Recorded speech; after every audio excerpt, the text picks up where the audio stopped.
So, welcome everyone. Welcome in particular to Sir Vince Cable, who of course needs no introduction to all of you as a major figure in our party and leader of the party from 2017 to 2019. Also, of course, Cambridge alumnus. So I hope he feels welcome here. And Vince, the floor is yours. Well, thank you for inviting me back in this slightly unusual way. I think quite a few of you have sort of met me in the last few months anyway. I spoke in the Cambridge Union a couple of times, and I spoke to the Economic Society a few months ago. But I do have a long association with the Liberal Association in the university. Perhaps rather ignominiously, I was president of the Liberal Club long ago. I mean, it was early 60s. And I first of all almost bankrupted it by launching a glossy magazine and having thrown through the cost control. And then I did something which actually been a major theme of my life and British political life for a long time, is I was looking at the common ground between the university liberals and the Social Democrats and the Labour Party, because as often since, the hardline Marxist-Leninists were taking over the Labour Club. And I tried to get a merger between the Social Democrats and the Liberals. Well, yeah, the Liberals disowned me, the Social Democrats weren't interested, and I finished up being ostracized by both, and it was an appalling flop. Anyway, so I somewhere deep in your paper records, you'll find my name as an ex-president of the club. I think the only other point I want to say by way of reminiscence, and I don't want to go back to the Carboniferous when I was doing all this stuff, was that in the early 60s, we had an existential crisis of a slightly different kind. I mean, we had the Cuban Missile Crisis, and there was a real sense that, we might not exist at the end of the week. So this, very, very abnormal state of affairs where we're sort of questioning a lot of quite fundamentals about, who we are and what we're here for, isn't entirely new. I thought to sort of kick off discussion, I thought I'd say a little bit about the political context. It's difficult because it's frozen. And I think probably for the next year, we're unlikely to go back to kind of normal political discourse, but it will grow once the lockdown starts receding. For the Lib Dems, it's quite an awkward time. I mean, it's difficult to think of it in these terms, but almost less than a year ago, we were riding high in the elections, did the best in our history. We did very well in the European elections, and then there was an utterly disastrous general election for a whole set of complex reasons, some of which were bad luck, some of which were mistakes. But we are where we are. I think a lot in terms of the future of the party will hinge on what happens to the Labour Party. I think one of the key factors dragging us down in the general election last year was fear of Corbyn, certainly in the Tory-facing areas. It was different elsewhere. A major reason people gave for not voting for us was fear of having a Labour government under Corbyn. And now that Starmer is in charge, and clearly a much more kind of sensible and politically appealing individual with a much better team, I think that it makes it difficult for Lib Dems on one level, that we're competing with people who are less obviously different, but at the same time, I think when it comes to an election, we may well find ourselves more in the 1997 situation where people are happy to vote for Lib Dems in areas where the Labour Party stand little chance, and there's many constituencies of that kind. So we may well recover alongside the Labour Party. But a lot can change politically. I think one of the areas to look at in the short run in terms of political activity is local government. I was very struck, I don't know how many of you follow the stuff that's been put out by headquarters, but there was a very, very good note put around by Gerald Bernard Jackson, who is the guy who runs Portsmouth City Council for the Lib Dems. And there are quite a few councils now which are being run by Lib Dems. South Cambridge is, I think, the nearest one to you. And some of them are being absolutely brilliant. I mean, real improvisation, I think Gerald had about 15 different things that the council was doing to make life easier under this lockdown and emergency. And I think a lot of the innovative ways of dealing with the crisis are going to be generated at local community level. So I put a lot of faith in what the local government community are doing. But what is going to hang over us for a very long time, I fear, are some appalling economic consequences. I've done a fair amount of economic history. The book I'm producing next year will deal with some of the great crises of the past. And I think we are very much back in the territory of the Great Depression in the 1930s, potentially a long period of very, very large levels of unemployment, combined with a lot of big structural changes, some of it actually quite positive, others very, very negative for the people affected. I mean, it's just an interesting snippet I picked up a few minutes ago that the value of Zoom on the stock exchange, or the American stock exchange, now exceeds that of all the world's airlines put together. I mean, this reflects obviously the sort of very capricious way markets work, but we're getting a massive shift of resources and investment to sort of totally new kinds of industries, of which, you know, this kind of communication is obviously one. So we're getting a combination of a major crisis combined with rapid structural change, and coming out of it also a sort of debt crisis, the like of which we've never seen before. The government's taking on enormous amounts of debt to stave off depression, companies heavily laden with debt, and individuals heavily laden with debt. And we know from basic economics, the theory of debt deflation, going back to Fisher at the beginning of the 20th century, that under conditions of debt deflation, it's extraordinarily difficult to maintain economic activity without extraordinary levels of intervention. And the place I'm looking at for examples about how you deal with this is Japan. Japan had a massive debt crisis in 1989-90, and they've been living painfully with it ever since. They've never been able to get their economy going subsequently. There are massive levels of government debt, you know, vastly overpowering the levels we've seen in Europe. But the Japanese are the people who invented QE. More recently, Abenomics has demonstrated what happens when you run at full tilt fiscal and monetary policy. And they're now beginning to look at controlled printing of money. So, you know, there are all kind of techniques we're going to have to think about in order to prevent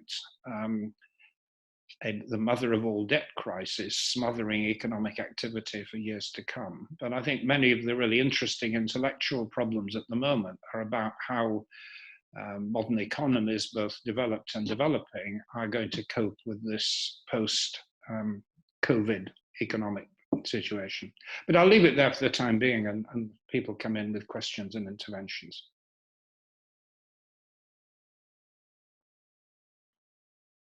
Okay.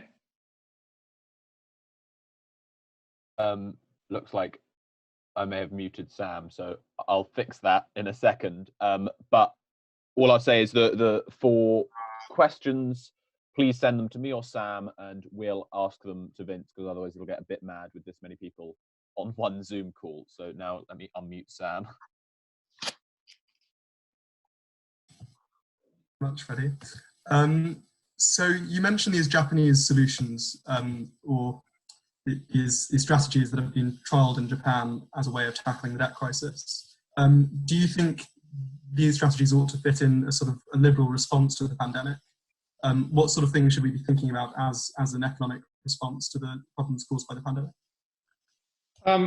Well, I think Japan's interesting, not so much because they've shown great leadership, or I mean, Japan has a liberal democrat government, but liberal democracy means something a bit different in Japan from what it means here. It's basically conservative, and they don't have a liberal party in the sense that we do. Yeah, I mean, there are going to be all kind of challenges for people in the kind of liberal tradition. I mean, I think what essentially most of us believe is, I mean, I'm a social democrat. I do believe in, government intervention, an active role in distribution, which is going to be very important because millions of people are just going to fall into extreme poverty. But at the same time, having a market economy. And of course, one of the things which is a casualty of this crisis is anything to do with markets. And the government is now effectively in control of the economy. It's basically a wartime system. Government controls production. It's shutting down large parts of the economy quite deliberately.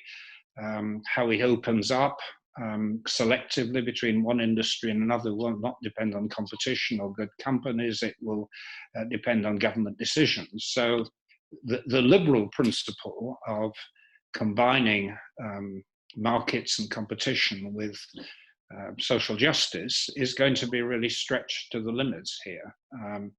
I would personally put quite a lot of emphasis on the economic side of it. There is a real danger, I think, now we get into a kind of state capitalism, which is highly controlled, in which favored companies effectively are in bed with government, and in which large numbers of small and innovative firms are simply wiped out. And we've got to be very careful to ensure it doesn't happen.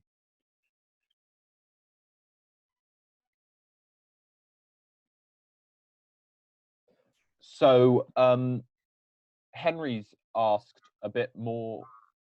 Oh, hang on a second, Sam. I think I know what's gone wrong, but I'll fix that in a second. But Henry's asked about a bit closer to home. The Liberal Democrats very recently have been participating to some extent in Ramadan, as they put it, showing solidarity with the Muslim community, which has been sort of met with quite mixed reactions. What do you think about that? Well, if I'm strictly honest with you, I felt rather negative about it. I thought it was a bit patronizing to Muslims. And it wasn't quite clear what prompted it. I mean, there has been, I mean, we know that ethnic minorities in Britain have been disproportionately hit by the COVID epidemic, but that applies to Hindus and Muslims alike, and to Black Christians from Africa. And so I'm not sure that that's the entry point. I mean, there are a lot of sort of Muslim causes internationally in India and elsewhere. I'm not sure as a party we really want to get into that on sectarian grounds. I suspect that probably what the people who prompted this were suggesting is that we try to engage with faith communities. Ramadan, Lent, I don't know. I found it very difficult to understand where it came from. I'm afraid I confess I'm not participating. I'm rather enjoying my food at the moment. So probably somebody can explain to me or try to justify it to me, and I will respond to it. But I'd only just heard of it and found it very difficult to understand where it had come from or why we were doing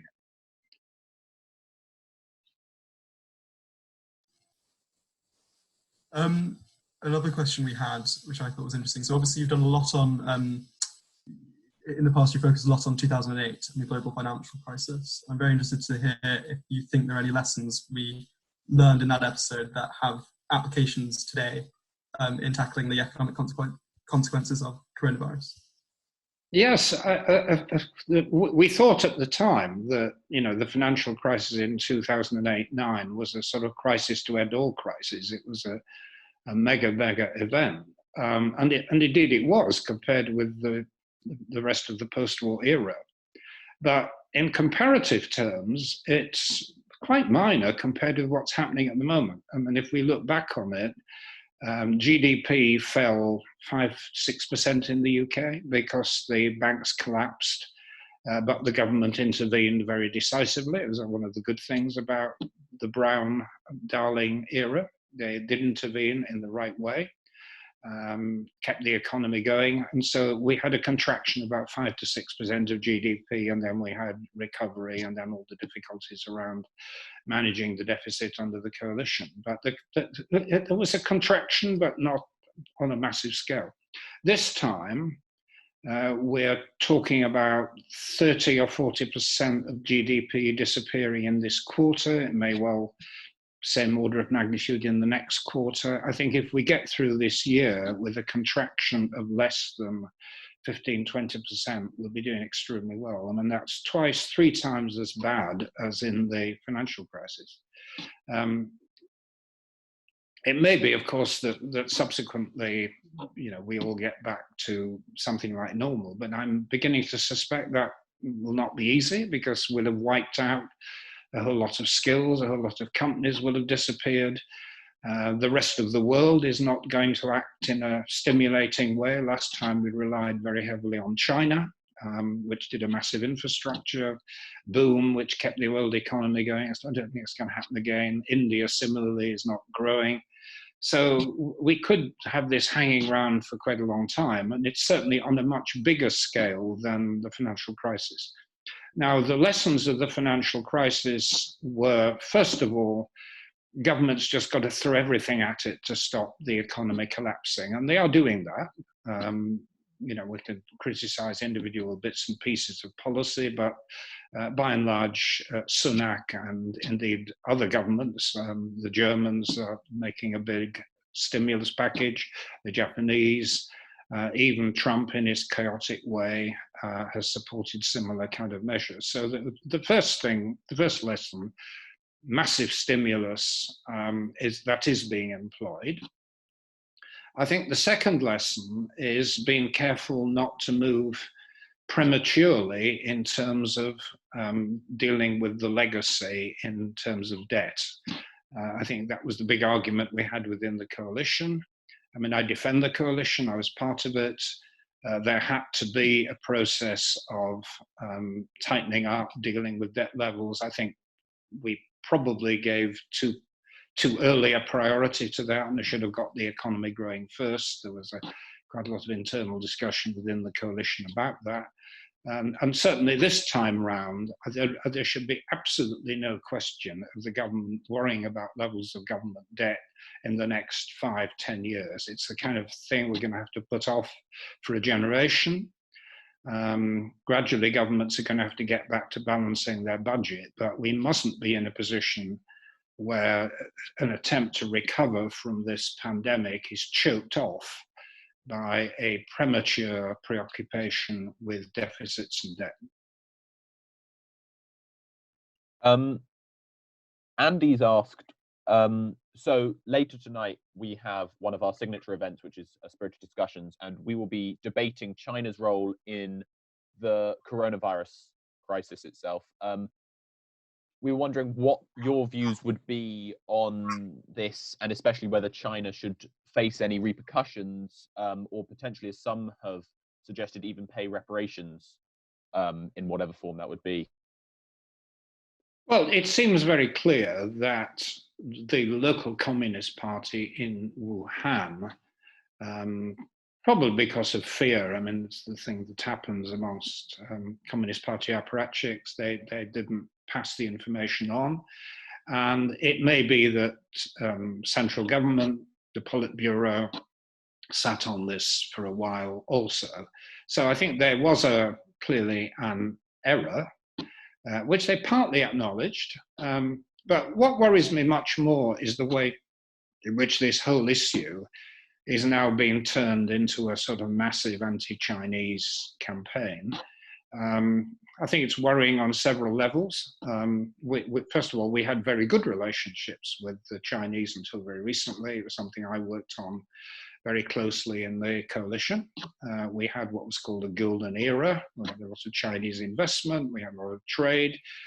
Generally speaking, despite a few frictions, it worked very well.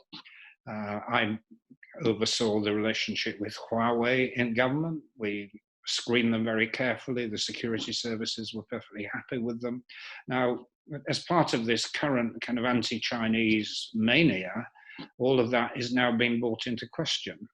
Of course, a lot of it comes from the United States. Trump is trying to find a scapegoat for his own failings, which have been terrible and continuing.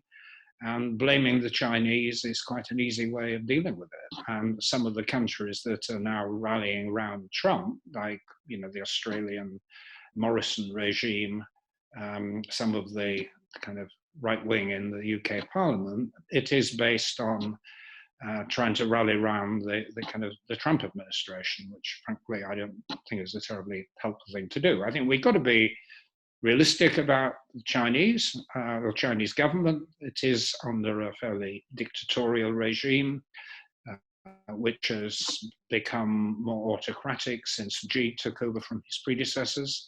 There are some worrying features to it, but by and large, there's absolutely no justification for the current paranoia. And we need to recognize, I think, that China will become the biggest economy in the world in the next 10 years. On some measures, it already is. And we've got to respect that. We've got to learn to live with them. We were living with them. And I think having a big anti-Chinese campaign, who is to blame for the COVID epidemic, is not helpful. And on that topic, I'm just going to bring up something that caused a bit of a stir in our group chat the other day when you tweeted, you retweeted London Young Labour, saying you don't need to be a communist or even a socialist to recognise the positives as well as the evils in Lenin's rule. And then you go on to talk about how that was implemented in China. I was wondering if you could expand on that, because that seemed to get a bit of pushback from some sides, but also recognition from others. Well, that was a bizarre episode. I mean, I was frankly a bit bored one afternoon and looked through all the Twitter trends, and I sort of picked that up and thought it was interesting. And the reason I said what I did is that I have this book coming out next year, which is about some of the major political figures in history who made a major contribution to economic thinking. And one of my chapters is actually about Lenin. It's not reflect any particular ideology on my part. I've got Mrs. Thatcher, I've got Roosevelt, I've got all kind of people. And in researching Lenin, it was fairly clear that although there were many terrible things happened in the early years of communism in the Soviet Union, in 1921, 1922, Lenin rethought what they were trying to do. He was quite open about it.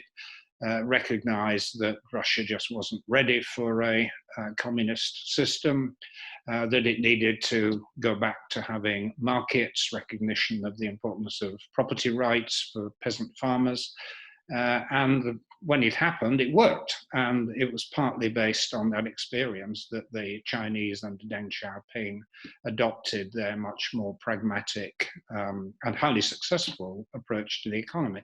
Now, I tweeted that out without really thinking about it. And then a few hours later, somebody rang me up and said, did I not realize that Michael Gove had responded? And it struck me as being hilarious that this guy is supposed to be overseeing the national COVID epidemic response, and he's following my tweets to make funny little points. But anyway, to the extent to which we take it seriously, I do have this kind of open-minded approach to some of the major figures in history who we often place in rather black and white terms. So you mentioned in your short talk at the beginning that a common theme in your career is trying to reconcile your support for social democracy with your liberalism. We had Governor Howard Dean here a couple of days ago, who was very clear that he thinks that the surest path to electoral viability for our party would be an electoral pact with Labour. Is that something you can see happening in the future if someone like Starmer remains in charge? I think an explicit pact is very difficult to secure, and I think the electorate wouldn't like it. I mean, there are a lot of our members who are passionate about their liberalism and deeply dislike the Labour Party for all kind of good local reasons. I mean, if you happen to live in one of those areas where you have a very intolerant bullying Labour council, as many people do, the last thing on earth they want to do is to support Labour candidates in an election. And it, clearly feeling varies from one part of the country to another.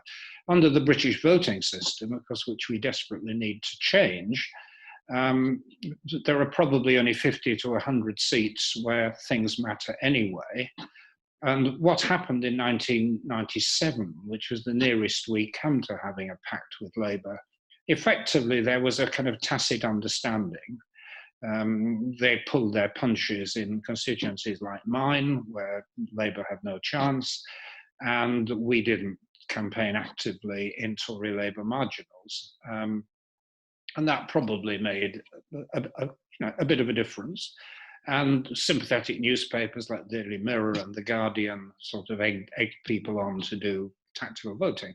I think in the British context, that's the best we're ever likely to get.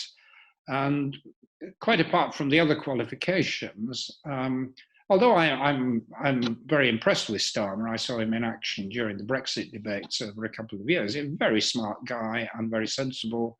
But he has said, I don't know whether he means it, but he intends to continue with Corbynite policies, which are, completely ruinous economically and make absolutely no sense in the present context. I suspect it will quietly die out, but where he stands at the moment is for a Corbynite agenda, which I can't see that the Liberal Democrats would want in any way to support, and it would frighten off marginal Tory voters if we seem to be dallying with it. And then on the topic of winning elections, what went so wrong between your time in the leadership, obviously in the height of that summer when we thought we were doing incredibly well, and then what went so wrong during the general election campaign to leave us on just 11 seats? Well, I tried to be kind of fair-minded about it. I mean, I wasn't involved in the campaign. I was in the process of retiring, and I was helping in Twickenham, where we did extremely well. I think it was partly the circumstances, rather than necessarily people making mistakes. The circumstances were that given a choice between the Tories and Corbyn, a lot of people who we call soft conservatives on our canvassing just panicked and they voted Conservative. So there are a lot of seats like Cheltenham, Winchester, Wimbledon, which we would have won under normal circumstances, but where the Tories just got terrified and we didn't break through. But there were mistakes, and just we're perfectly honest about this. I think the idea that the pushing for an early election was completely wrong and it was terrible tactics. We didn't need to have an early election. Had we hung in there, we may indeed have amended the Brexit bill. It caused a lot of embarrassment to the government. So that was one. I think Jo is, my view, a very capable, likable person. She was a minister with me in the government, but I think making her the focus of the campaign, I'm going to be Prime Minister and so on, I think the people who were advised her to do that were not helping. So I think there are several things like that which didn't help us. But even if the campaign had been brilliantly managed, I think we would have fallen foul on the bigger political equation. So given those sort of electoral blunders, Hannah has made the point that on the topic of the Ramadan stuff that we were talking about earlier, do you think that might also be symptomatic of a disconnect between the party leadership and what ordinary voters actually think and what matters to them? Well, there is a kind of wider argument about whether our policy should be populist or principled, and I'm all in favour of having good principles. My problem with the Ramadan exercise, I just don't understand the logic behind it. I mean, maybe someone would explain it to me, but I just don't understand it. I mean, I'm very happy when the party takes a strong stand on an issue which is not necessarily popular. I mean, I think the fact that we've always been liberal on immigration, even when it's not been popular with everybody in the country, I think it's to the great credit of the party, and I wouldn't want us to abandon positions of that kind. But the Ramadan thing, I just don't see where it comes from. On that topic of immigration, Owen asks about the risk potentially of increasing illiberalism around the world with regards to immigration, potentially either out of sheer xenophobia or a misguided attempt to prevent another pandemic. Yes, I mean, I think we unfortunately are moving into kind of illiberal times in respect of migration, and not just migration. I mean, there will be a backlash against the open trading system, which would be also very, very damaging. I mean, immigration is a somewhat different from, I think, other aspects of globalization, is that it does impinge on people's lives very, very directly. I mean, I don't buy the argument that immigration drove down wages in the UK. Well, lots of evidence that it didn't, because it was complementary to the British labour market. But, you know, I can understand why, you know, people who felt very vulnerable did feel threatened by it. So I think immigration is something I do want us to be liberal about, but I do think we have to be careful in terms of, you know, respecting people's anxieties and trying to deal with it, not just assuming it away and assuming people are bigoted and stupid.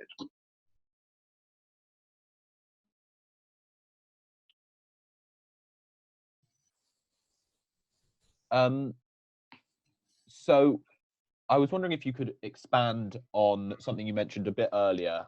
The front page of the Economist this week is after the disease comes the debt. Yes. There's obviously a risk that we move into sort of an incredible post-COVID debt environment. I was wondering if you could talk more about sort of the specific economic risks of that, and how do we push for a more sensible and potentially equitable economic policy in the post-COVID world? Well, we don't know how the Tory government here is going to respond to this. I mean, the sense I have is that Boris Johnson, whatever his other traits, is not particularly into austerity financing. So I doubt that they're going to be pushing to do very unpopular cuts in the wake of the epidemic. But going back through the argument, I think what will happen is, if we have 2 to 3 bad years with negative growth, you know, collapsing government revenues, the need to put continuing stimulus in the country, the need to provide a safety net for millions of unemployed people, which we're going to get, we're going to run up very large budget deficits. I say, you know, 10% a year, something like 10% of GDP a year. So that takes you fairly quickly to debt levels of about 100% of GDP.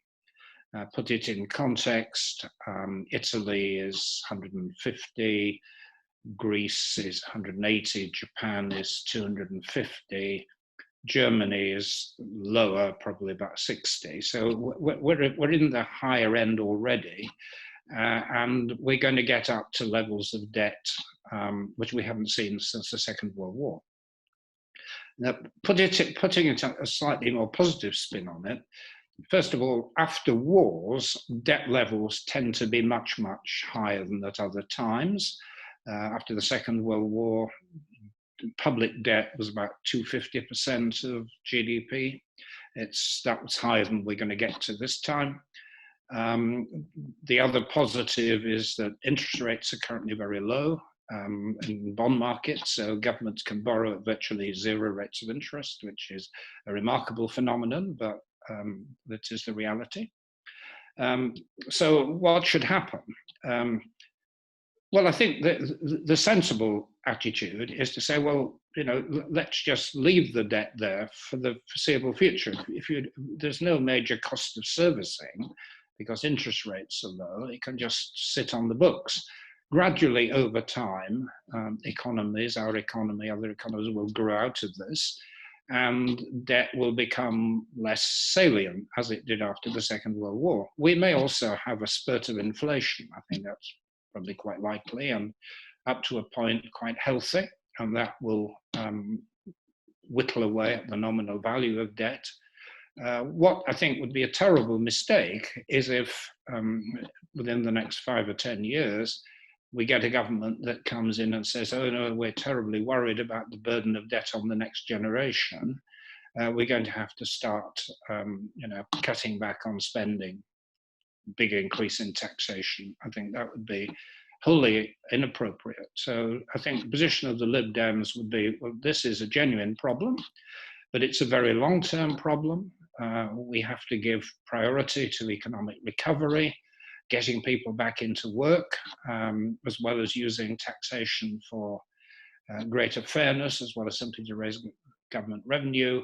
And we plan out a sort of 20 to 30 year strategy for working down government debt, but not to panic about it. You mentioned that Johnson isn't very keen, you don't think, ideologically on austerity and probably isn't likely to impose cuts. But do you think this could provoke a sort of Thatcherite backlash within his own party from people who are really uncomfortable with high government spending, like Raab and Truss, for example? Yes, that might well happen. I mean, neither of those two individuals are taken all that seriously, I don't think. But yeah, there is a contingent. I suppose Redwood's another on the back benches. I think actually more than the right wing of the Tory party, I think we're more likely to get a pushback from the Treasury. I mean, Sunak is coming across as a very amiable guy, but I'm not sure he has much clout, really. And the civil servants in the Treasury, and possibly encouraged by the Bank of England, who may get worried about Britain's standing in international bond markets, may start saying, look, you're going to have to do some difficult and unpleasant things. That's what they said to us in 2010 when the coalition was being formed. So I think that's where the pressure is going to come from. It's going to come from within government, within the Treasury, by people who worry about too much of a departure from orthodox economic policy.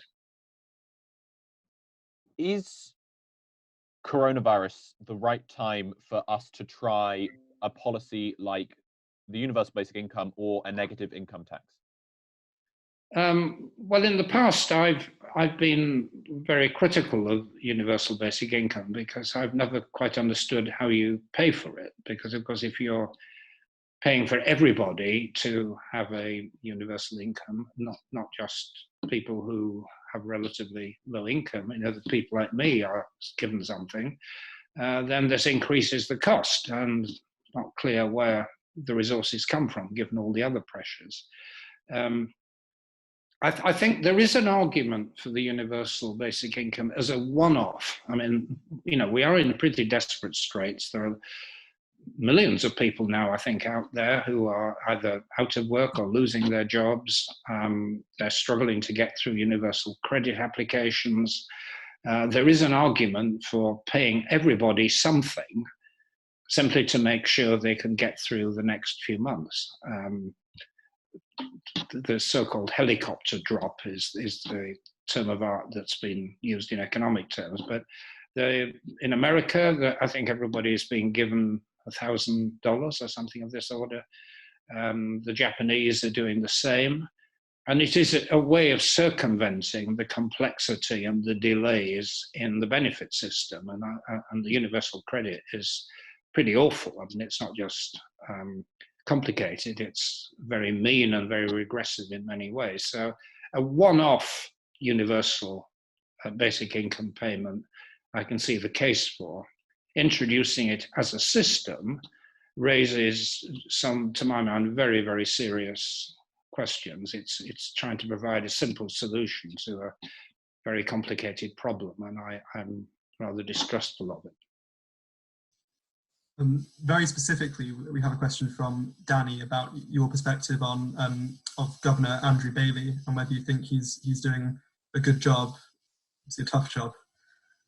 Yes, he hasn't been there very long, and so he hasn't had a chance to make mistakes yet. But I was actually rather opposed to him being appointed in the first place because I thought, he had been head of one of the financial regulatory bodies under the Bank of England, and I thought had ducked out of the challenges that were posed by bad behaviour within the banking system. I had several run-ins with him when I was in government. I thought he'd dragged his heel on the way that the RBS, for example, had maltreated some of its business customers, and he didn't stand up for them. So I wasn't happy with his appointment, and indeed Gina Miller and I and a few other people issued a bit of a protest when he was appointed. But you know, he is appointed. It's now a fact of life, and sometimes you know people grow into a job. I mean, I don't think anybody expected very much of Mark Carney when he was appointed, but he's turned out to be a very creative and intelligent governor. So I'm suspending judgment. I'm going to combine a question from Laura and a question from Becky. So Laura asks, given the current situation, was it a mistake for us to postpone the leadership election, leaving us without a single spokesperson? And then Becky asks, relatedly, do you think it makes sense that Daisy Cooper could be a good candidate for leader, having actually only been an MP for a couple of months? Well, I don't want to get into private conversations I've had with my former colleagues. Yeah, my advice, I mean, Daisy is a great campaigner. I mean, I've been up to St Albans and she's brilliant and full of zest and life and highly capable and, you know, great asset to the party. I think my personal advice to her would be to desist from leadership ambitions until you've got a bit more experience. But that's a choice for her. She's certainly very good. But in terms of the party, I would have liked to have seen us being a bit bolder and getting ahead with a digital and postal vote ballot. It could have been done. I think the fact that the Labour Party have got new leaders and all the energy that comes from that, and we're waiting a long period before we get to the same place, puts us at something of disadvantage. I haven't spoken to Mark Pack about the technical problems involved in organising a pure postal ballot election and doing everything digitally. There may well be strong arguments for not doing it, but my instinct would be that we should be trying to lead the way and actually get on and do this, even in the current difficult environment.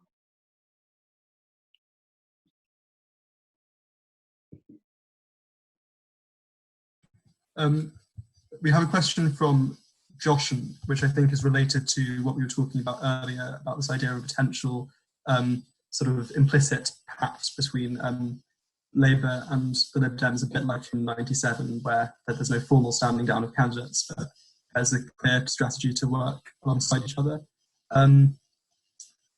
If we see a repeat of that in 2024 or whenever the next election is, with Keir Starmer adopting a sort of energising new Labour-like campaign, do you think the Lib Dems should actively stand down candidates, or what do you think that should look like in practice, and what policies do you think the Lib Dems should endorse in their manifesto? Well, I don't have I think it would be actually very difficult to get candidates to stand down in relation to Labour. I'm not opposed to it as a general tool for campaigning, and one of the things I did as leader actually was to encourage that agreement we had with the Greens. It was overwhelmed in the event by bigger political forces, but the fact that we had a pact with the Greens covering, I think, 50 plus seats was a massive commitment by the party and could have been a game changer.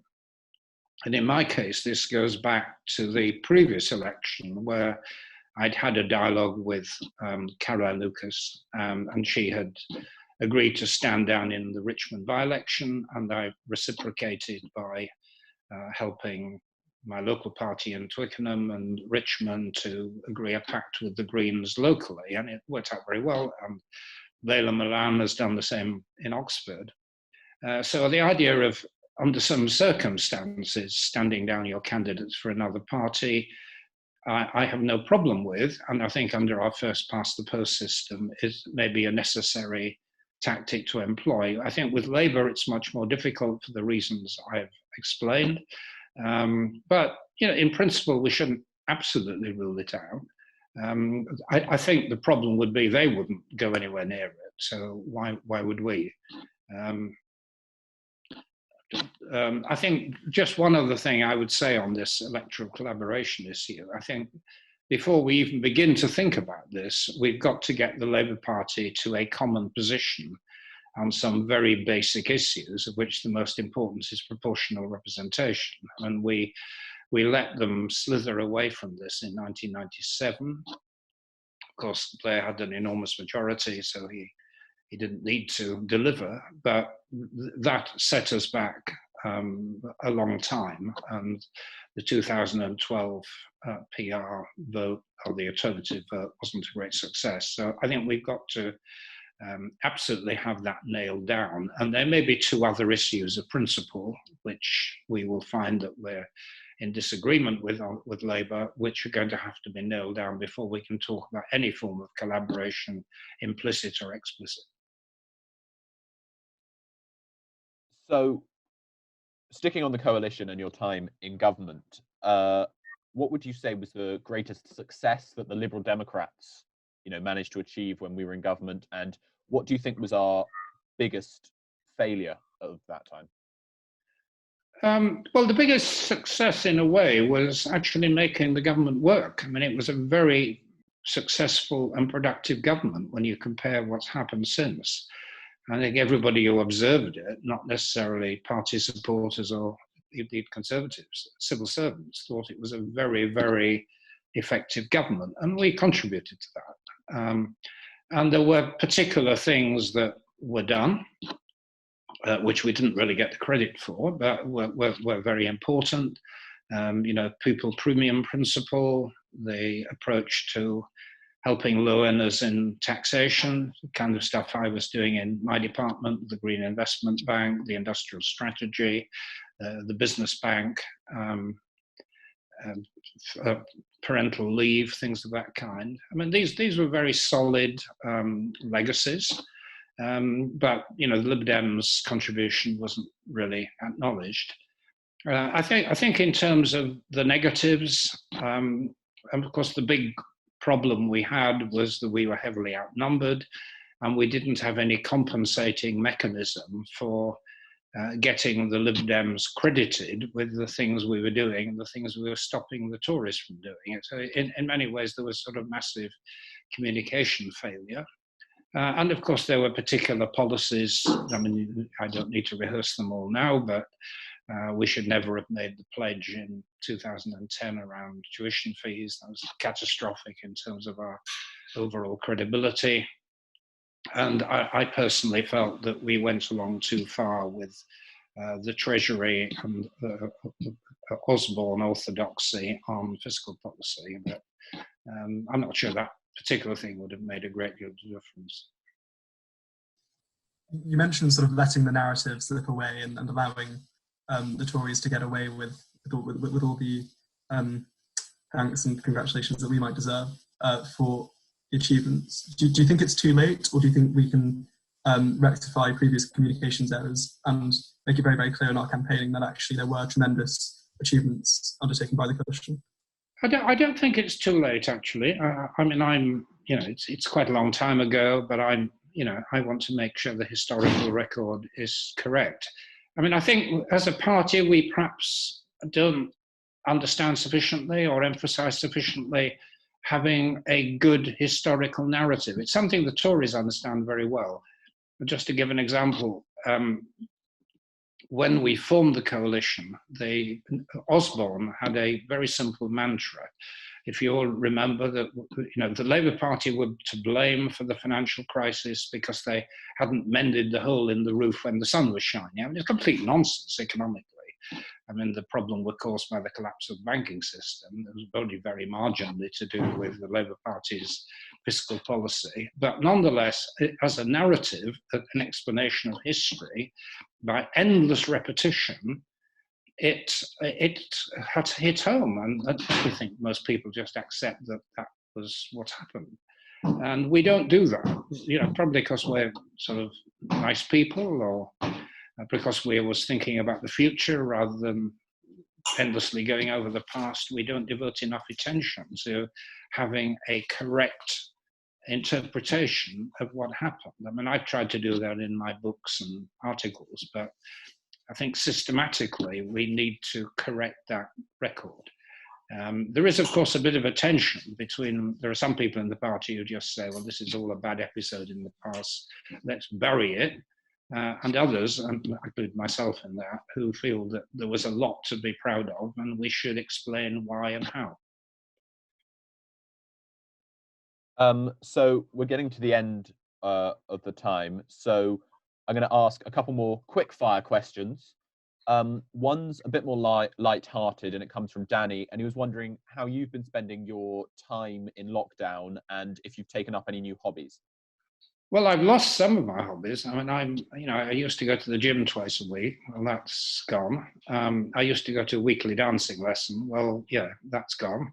Dancing is not exactly social distancing, is it? So two things have gone, but I'm very fortunate. I'm staying on my wife's little farm in the New Forest. It's absolutely wonderful place.